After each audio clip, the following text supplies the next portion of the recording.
Surat police દ્વારા Dindoli police station ખાતે લોક સંવાદનો કાર્યક્રમ યોજવામાં આવ્યો હતો। પોલીસ કમિશનરની ઉપસ્થિતિમાં કાર્યક્રમ યોજાયો હતો। સુરત શહેરમાં સલામતી કાયદો અને વ્યવસ્થા જળવાઈ રહે તે માટે પોલીસ કમિશનર અજય કુમાર તોમરે લોક સંવાદ કાર્યક્રમનું આયોજન કરી ડિંડોલી પોલીસ સ્ટેશનમાં પોલીસ અને પબ્લિક માટે લોક સંવાદ કાર્યક્રમ યોજ્યો હતો। આ સંવાદ કાર્યક્રમમાં વેપારી મંડળના પ્રમુખો, આગેવાનો, સ્કૂલ કોલેજોના શિક્ષકો, પ્રોફેસરો અને આચાર્ય સહિતના નગરના નાગરિકો ભેગા કરી લોક સંવાદનું આયોજન કર્યું હતું। હાલ સમગ્ર ગુજરાતમાં પોલીસ દ્વારા લોક દરબાર લોક સંવાદ કાર્યક્રમ યોજવામાં આવી રહ્યો છે, જેથી પોલીસ અને પબ્લિક વચ્ચે મિત્રતા રચાય અને ગુનાખોરીને ડામી શકાય। માટે સુરત શહેરના ડિંડોલી પોલીસ સ્ટેશન ખાતે પોલીસ કમિશનરના અધ્યક્ષ સ્થાને लोक संवाद कार्यक्रम योजવામાં આવ્યો હતો। पटे से सचिन तक और उतना से लेके पलसरा तक बहुत सारा ट्रैवलिंग ज़्यादा होता है, तो सर डिवाइडर के वजह से थोड़ी तकलीफ पड़ती है, तो सर उस समस्या को हल होते ज़्यादा अच्छा रहेगा। ट्रैफिक में हाँ जी हाँ सर चायना હવે નવા નવા દુકાનો બહુ આવે છે અને યુવાનોમાં ચા પીવાનું ઘરેથી કહીને ભાઈ અમે ચા પીવા જઈએ છીએ, ચાહે ભલે એ પીતા હોય પણ તો અગલ બગલમાં જે પાનના ગલ્લા હોય ત્યાં સ્મોકિંગ ખૂબ મોટા પ્રમાણમાં થાય છે, ત્યાં ચેકિંગ વધે, ત્યાં કોઈક આવી રીતે એમડી ડ્રગ્સ તો વેચાતું નહીં ને। बात है कि आपने इस प्रश्न को खड़ा किया। सभी पीआई, सभी अधिकारी अपने अपने एरिया में ये देखेंगे कि स्मोकिंग जोन किसी ने बनाया तो नहीं हुआ है। पब्लिक में स्मोकिंग जोन नहीं बनाया जाएगा। धूम्रपान करने पे कायदे मुजब पाबंदी है। कोई भी गल्ला घर मकान बुक करने के लिए गए थे तो उनके द्वारा हमको इस तरह कैसे भगा दिया गया कि आप उत्तर भारतीय हो और मराठियों को हम यहाँ पर किसी भी प्रकार का रेंट और या मकान नहीं देंगे, ओनली फॉर गुजरातियों के देंगे। सर हम परप्रांतियों के लिए ये यहाँ पे कैसे रह सकते हैं, कैसे नहीं, सर प्लीज ध्यान दीजिए। और दूसरा क्वेश्चन सर, मैं एक सामाजिक कार्यकर्ता भी हूँ, मुझे कुछ दिखता है तो बहुत दर्द होता है। आज पूरे डिंडोली में ओयो इस तरह से खुल गए हैं, जैसे नीचे हमारे बच्चे हैं वो क्लासेस चलते हैं और क्लासेस में PCS, IAS, NIT सब तैयारी करते हैं। तो 17 साल से 22 साल की लड़कियां रहती है और उनके ऊपर जस्ट ओयो बना हुआ रहता है। सर इससे मानसिकता गड़बड़ हो रही है। मैं देखता हूँ मेरी आंखों में, मेरा शोरूम है और जो मुझे दर्द होता है, मैं आपसे चाहता हूँ सर कि पूरे गुजरात में ओयो की एक कैटेगरी तैयार की जाए कि कहाँ पे खुलना चाहिए और कहाँ पे नहीं खुलना चाहिए। मैं बंद करने के उसमें नहीं हूँ, लेकिन उसकी एक कैटेगरी तैयार करें सर, यही मेरा अनुरोध है। जय हिंद, जय भारत। जो दो प्रश्न की बात की, मैं बहुत गंभीरता से आपको, आप ध्यान से सुनिए मैं जो जवाब दे रहा हूं आप लोगों को।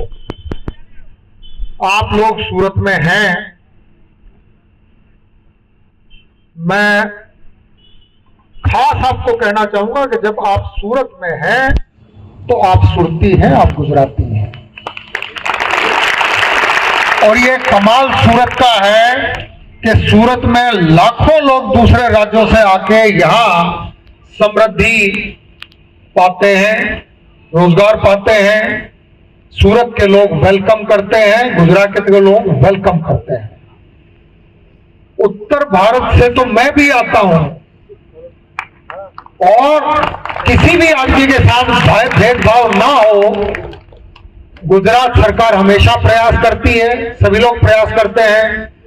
गलत तरीके से भेदभाव नहीं होगा, होता भी नहीं है। किसी भी दूसरे शहर के बजाय सूरत के लोगों का दिल बहुत बड़ा है, यहां सबको स्वीकार किया जाता है। तो भी यदि किसी की कोई प्रॉब्लम है तो हमारे ध्यान पे रखिए, पुलिस स्टेशन में बताइए, ध्यान रखेंगे इस चीज का। दूसरा जो ओयो का प्रश्न है, ओयो तो ऐसा है कि एक होटल की एक कंपनी है। यदि किसी ओयो होटल में गैर कानूनी काम चलता है, गलत काम चलता है, असामाजिक प्रवृत्ति चलती है, तो उसको हम रोकेंगे भी और उसको चलने नहीं देंगे, ये गारंटी है। सभी पीआई से खास सूचना है कि यदि कहीं लड़के लड़कियां इस तरह से जाते हैं तो जो कायदा है उसके अकॉर्डिंग उनका आइडेंटिटी कार्ड वहां देखा जाता है, नहीं देखा जाता है। ऐसे ही तो रूम नहीं दिए जाते, इसकी काळजी रखी जाए। आप यदि ये कहें कि क्योंकि छरी से मर्डर होता है तो छरी बैन हो जानी चाहिए, वो तो नहीं हो सकता। छरी तो हर रसोई में भी चाहिए होती है। तो ओयो की जरूरत है, उसमें लोग रुकते होंगे, लेकिन लड़के लड़कियों को गलत प्राइवेसी ना मिले वहां, इस चीज का ध्यान पुलिस रख सकती है। यदि कहीं इस तरह की प्रवृत्ति है तो आप लोग पुलिस को जाके बताएंगे, पुलिस एक्शन लेगी। पुलिस अपने आप भी एक्शन लेगी। शी टीम से भी मैं रिक्वेस्ट करूंगा कि इस चीज का ध्यान रखा जाए। सबसे बड़ी बात मैं यहां कहना चाहूंगा कि वो लड़के वो लड़कियां हमारे हैं। सबसे पहले हमें अपने लड़के लड़कियों को समझाना पड़ेगा कि तुमको हम परीक्षा के लिए तैयारी करने के लिए भेजते हैं, होटल में जाने के लिए नहीं भेजते हैं घर से बाहर।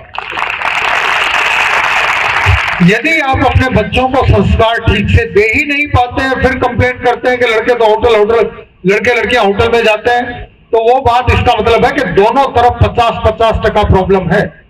आप अपने बच्चों को थोड़ा समझाइए, उन पर नजर भी रखिए, उन पर वॉच रखिए। बाकी का काम पुलिस करेगी। पुलिस ये खातरी करेगी कि किसी भी होटल में यदि लड़के लड़कियों को गलत तरीके से रूम दिया जाता है, वो हम नहीं देने देंगे। Thank you.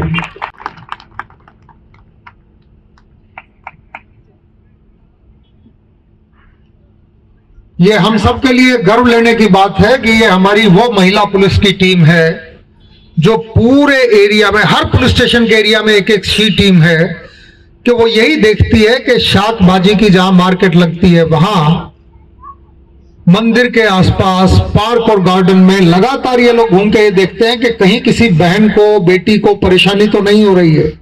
और यदि ऐसा कोई बदमाश कोई बदमाशी कर रहा है तो ये उसकी गर्दन पकड़ के उसको ठीक भी करती है। ये लोग खुद भी जाती हैं और इनके पास वायरलेस सिस्टम भी होता है, फोन भी है। तात्कालिक पुलिस से दूसरी टीम, पुलिस स्टेशन से दूसरी टीम बुला ली जाती है और किसी भी कंडीशन में किसी भी तरह की गुंडागर्दी इलाके में नहीं होने दी जाएगी। यदि कहीं कोई इस तरह की प्रवृत्ति आप लोगों के ध्यान पे आती है तो मैं एकदम खुला चैलेंज कर रहा हूं, पुलिस स्टेशन के बाहर भी है और आपके पार्क्स एंड गार्डन्स में सजेशन शिकायत बॉक्स लगे हुए हैं कि नहीं लगे हुए हैं, आप लोग उसमें डालिए। नहीं तो पुलिस स्टेशन में जाके पीआई साहब को मिलिए। पीआई साहब हमेशा 12 से 1:30 बजे तक पुलिस स्टेशन में हाजिर रहते हैं। मेरा हुक्म है कि हर पीआई अपने अपने ऑफिस में हाजिर रहेंगे जाहिर जनता की फरियादें सुनने के लिए, कोई भी तकलीफ सुनने के लिए। सभी लोग हाजिर रहते हैं 12 से 1:30 बजे तक। और शाम को भी कितना, 5 से 6 है, कितने बजे का टाइम है? 5 से 6। बाकी सारे काम इससे आगे या इसके बाद में करें। इतनी देर आपको पुलिस स्टेशन में हाजिर रहना है। कोई भी आदमी तकलीफ लेके आता है तो उसकी तकलीफ सुनी जाए, ध्यान से सुनी जाए, तात्कालिक उसका निकाल किया जाए और जो भी समस्या है उसका हल निकाल के दिया जाए। सीनियर सिटीजन्स की भी मुलाकात लेती है। किसी सीनियर सिटीजन को भी तो तकलीफ नहीं है। सीनियर सिटीजन जितने भी हमारे वडील हैं, बुजुर्ग हैं, काफी केसेस ऐसे भी होते हैं कि वो अकेले रहते हैं, पति पत्नी, उनकी कोई तकलीफ हो सकती है। मेरे लगभग 35 साल के अनुभव में मैंने देखा है कि कई बार बच्चों के साथ भी रहते हैं तो बुजुर्गों को तकलीफें होती हैं। महिला शी टीम का काम यह है कि बुजुर्ग जो हमारे साथ रजिस्टर्ड हैं, जिनके नाम एड्रेस हमारे पास हैं पुलिस स्टेशन में, उनको जाके मिलते हैं। उनकी कोई तकलीफ है तो उसमें हेल्प करते हैं। और बहुत सारे बुजुर्ग हमारे पास आते हैं, वडील आते हैं कि साहब कहना तो नहीं चाहते, पब्लिक में खुल के कह भी नहीं सकते, लेकिन इतनी तकलीफ तो है। जो भी तकलीफ हमारे ध्यान पे आती है उसका पूरी तरह से निकाल करने की कोशिश हम लोग करते हैं।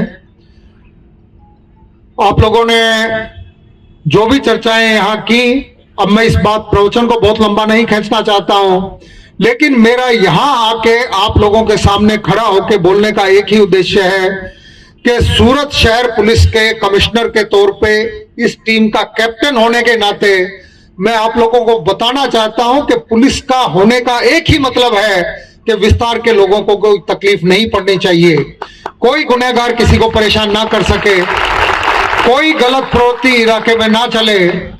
और ऐसा करने में आप लोग जिस जिस चीज की तरफ हमारा ध्यान दिलाएंगे, असल में तो चीजें हमारे ध्यान पे आ जाती हैं, लेकिन हो सकता है हर चीज ना आए। यदि ऐसे कोई ध्यान आप हमारा ध्यान दोहराएंगे, ध्यान दिलाएंगे, तो उस पर भी काम किया जाएगा। जो प्रश्न है किसी के, वो चर्चा हो चुकी है, हो गई, अभी होगी।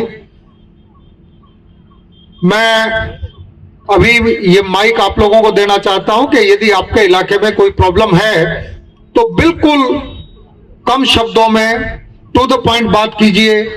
हमारे अधिकारी उन सारे प्रश्नों को लिखेंगे भी, उसका निकाल भी किया जाएगा और आप लोगों को सूचित भी किया जाएगा कि ये प्रश्न रेज किया गया था, ये बात की गई थी, इसका ये निकाल हुआ और इस तरह से इसको दूर किया गया, इस तकलीफ को। आप लोगों ने ध्यान से इतनी देर तक मेरी बातें सुनी, उसके लिए धन्यवाद। जय जय गरवी गुजरात, जय हिंद, जय भारत। इसलिए रखा गया है कि हम और आप मिलके ये चर्चा करें कि इस एरिया में शांति कैसे रहे, इस विस्तार में कोई भी अपराधी गुनहगार किसी को परेशान ना कर सके, इस इलाके में किसी तरह की असामाजिक प्रवृत्तियां ना चलें, इस विस्तार में कोई भी टपोरी किसी परिवार को या किसी बहन लड़की को दिकरी को हैरान ना कर सके, इस विस्तार में कोई नशीले पदार्थों की बिक्री ना हो।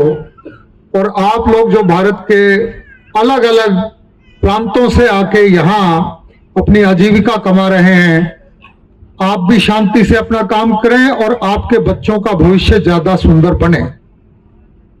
यहां आके भाषण करने का मेरा उद्देश्य नहीं है।